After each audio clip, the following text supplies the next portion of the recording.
Few announcements. First, the reader, which you will need soon, is available in Copy Central. Right, about $25.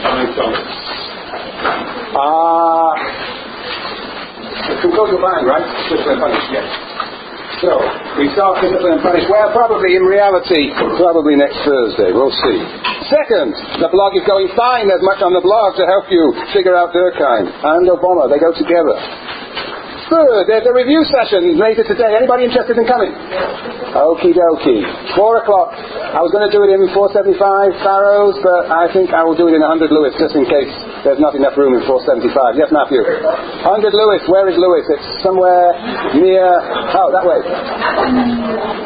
Just go through the wall. It's near... It's on the west... On the east side. East side, going up to the hills. Okay. 100 Lewis, bring the jacket. It's cool in that room. But I will warm you up. Bring questions. How are you doing with your mission? How are you doing with your mission? You haven't started writing. DJ, how are you with your midterm? You haven't even started. Has anybody started? That's encouraging. You're Monica, right? Now, Monica, tell me, what would you say if I gave you a bit extra time?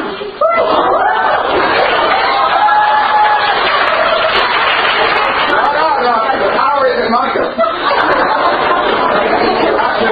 It is Monica's decision. Huh? I feel like I would enjoy it, but I feel like there's a catch. There's a catch. What do you think the catch would be? No catch. How long would you like, Monica? Monica, how much would you like? Thursday. Whoa, that's a long time. Thursday. I will give you, because Monica in the CSI, in communication. I will give you...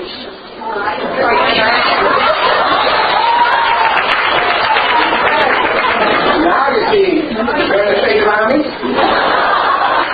You are saying all of the deregulation and anarchy here. You will never get right out of the business. You may accuse me. You should never, ever take explicit demands.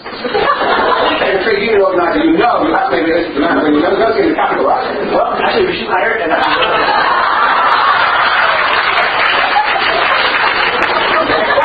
You still higher, lower you'll get lower. You shoot very high, you get very low. So where do you shoot for, Penny? Thursday. Well, you have Wednesday, 28 hours to do. And if you complain, you won't get anything.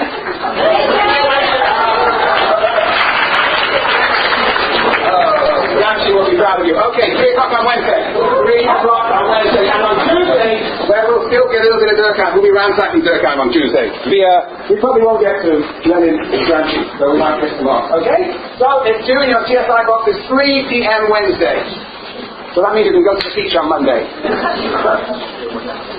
Any questions? So, alright, after this, it's time to do it. Alright, summary. Any questions? Yes, there was one other thing. There was some confusion about the question number 1. I'm asking you there to compare the theories of history, the motives of history, the 4 dimensions of the characteristic of grand theory. I want you to actually talk about Marx as well as Durkheim. How much you talk about Marx is somewhat up to you, but you can't just jump straight into Durkheim. I want there to be a comparison, an articulate comparison of the 2 theories under these 4 dimensions. Is that clear? So, you mentioned that Durkheim isn't talk about the 3?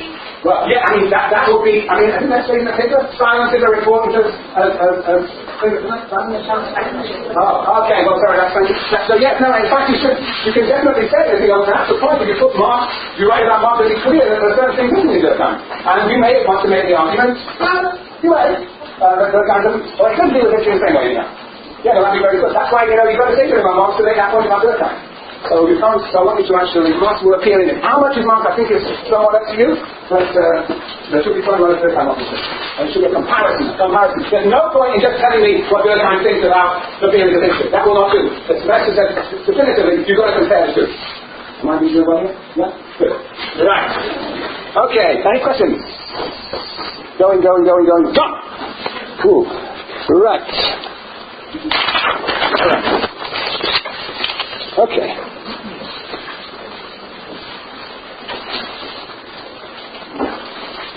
Look, summary. There are essentially 2 transitions that Durkheim talks about. Essentially 2 transitions that Durkheim talks about. The first transition is one that we have talked about already.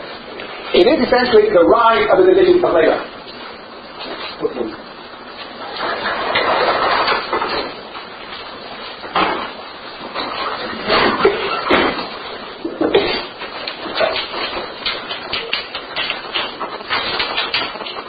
Now I'm going to present that as before graphically, the increase in the division of labour over time. And the story is this: we move from mechanical solidarity, based on a strong collective consciousness, measured by a lot of reflective law, essentially reflective law, to a situation, ultimately, of organic solidarity, based on the division of labour.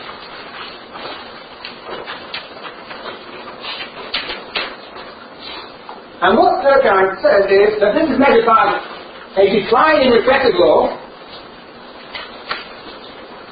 Hold on.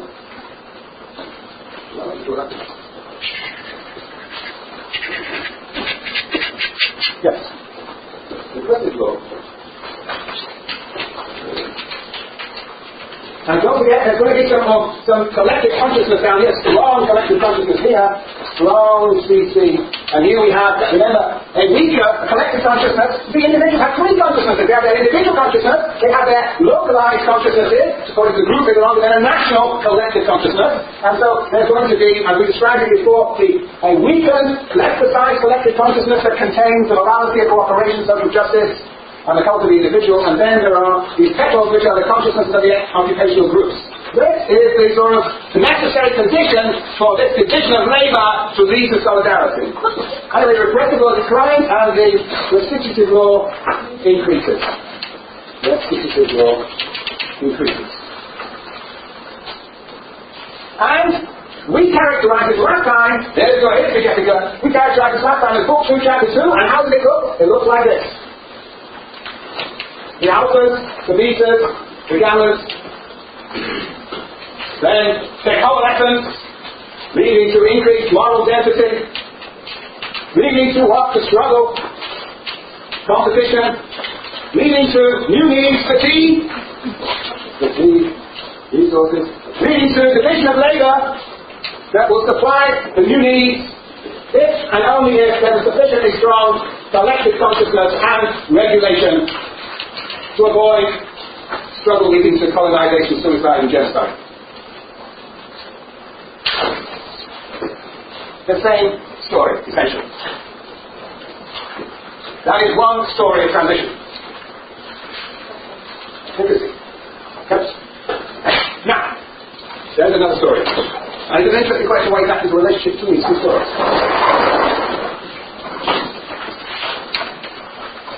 And this is the transition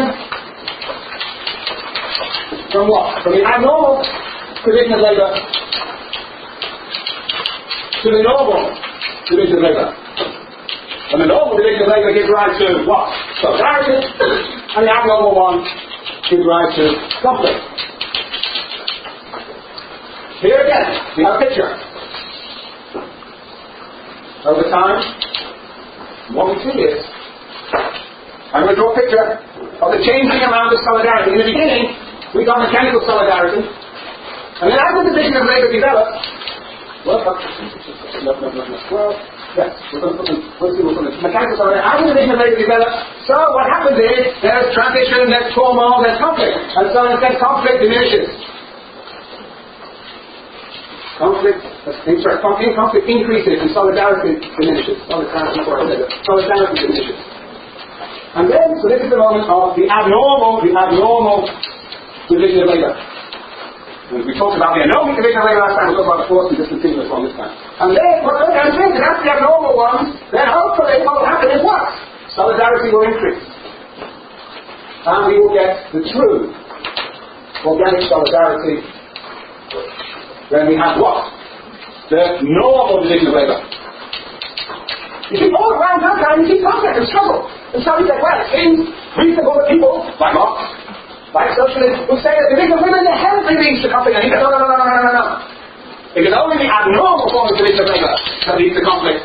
When the abnormal one becomes truly the normal division of labour, then we get solidarity, organic solidarity. And I refer you again to the passage I read at the end of last time, page 307, 308, the very last paragraph of Book 3, Chapter 1, the Economic Division of Labour. It's a beautiful account of what he understands to be organic solidarity. It's the feeling of unity with others. That even somebody who is putting a pinhead on a tin store can feel unity with his or her fellow workers by virtue of the common project. Where's Wanda? What? We had a conversation. What's Taylor talking about her institution that she has chosen? She's chosen what we chose. Theatre, performing arts. Theatre. Do you know that's the perfect example of organic solidarity? In theatre, everybody has their distinctive what? Roles. And if something doesn't turn up, you're in peak. So everybody is dependent upon others. And yet everybody has that feeling of unity with others, seeing a common project as theatre production. That is a great example of organic solidarity. Yes. Projects. People feel they specialise, but they also feel unity with others. So, that would be over here. The problem is that most of society, when Durkheim is writing, and one might argue now, we will talk about it later, but Durkheim is saying that most of the division of labour is not normal, it is abnormal. So, what we have to see is what the abnormal forms are, and then see how we can mend them, or whether they're somehow spontaneously go from abnormal to normal. Okay, Chrissy? Good. Now, the question is this. What goes over here corresponding to that? That is what our lecture is again today. This is a graph, and I'm going to give you the sociological picture. Now, so we're going to need to talk about these different forms of abnormal division of labour. We talked about the anomic division last time, state of deregulation, the concept of anarchy spread throughout the entirety of the discipline of sociology. And it's amazing that whether it be social movement theory, as it used to be particularly, why do people engage in collective action projects? Because that helps you to disorganizing. Deregulated. Why is it that we have gangs and brothers? Because disorganization, people mode of transition. In their lives and between spaces, we have permanent in transition, permanent in deregulation, and anarchy, and therefore we behave in all sorts of strange ways.